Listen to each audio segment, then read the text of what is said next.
In the shadow of Mount Pelion, where whispers of ancient gods still echo, a forgotten scroll was unearthed.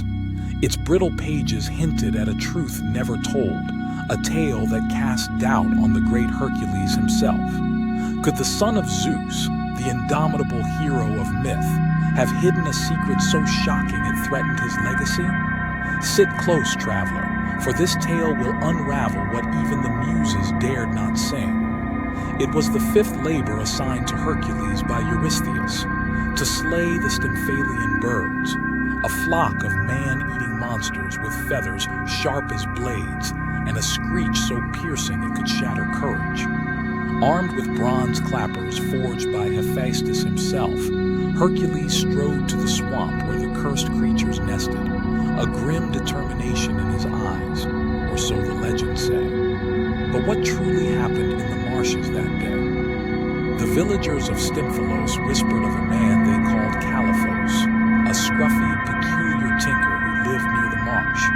Calliphos was an outcast, famed for his peculiar contraptions and an unfortunate knack for accidentally setting things ablaze.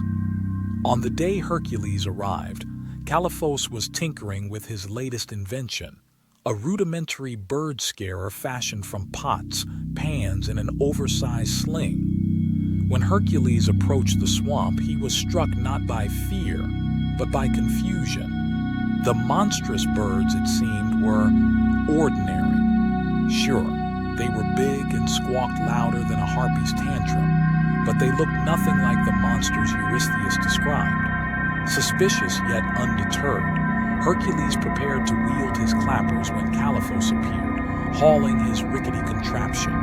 "Great Hercules!" Calliphos called out, tripping over his own invention. "Might I assist?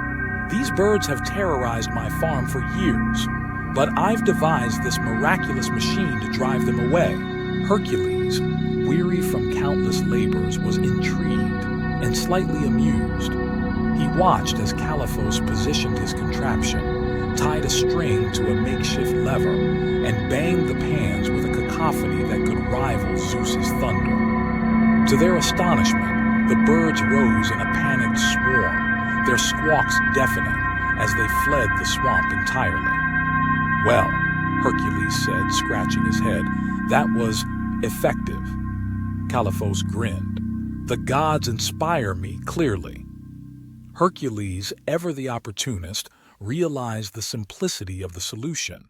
He retrieved the clappers from his pack, dusted them off, and raised them skyward. "Behold," he shouted as if summoning divine intervention. "By the might of Hercules, the Stymphalian birds are defeated." The swamp echoed with cheers as villagers gathered, none the wiser to Calliphos's invention. Years passed, and the tale of Hercules' triumph grew, but Calliphos remained an unsung hero. Yet, in his workshop he smiled, knowing he had outwitted both man and God. The scroll unearthed centuries later revealed the truth, leaving scholars and storytellers to ask, was it ingenuity or divine deception that tamed the swamp? And now, dear listener, ask yourself, how much of what you know is myth and how much is truth? What secrets do your heroes hide? The swamp still waits, silent and watchful, holding its mysteries close.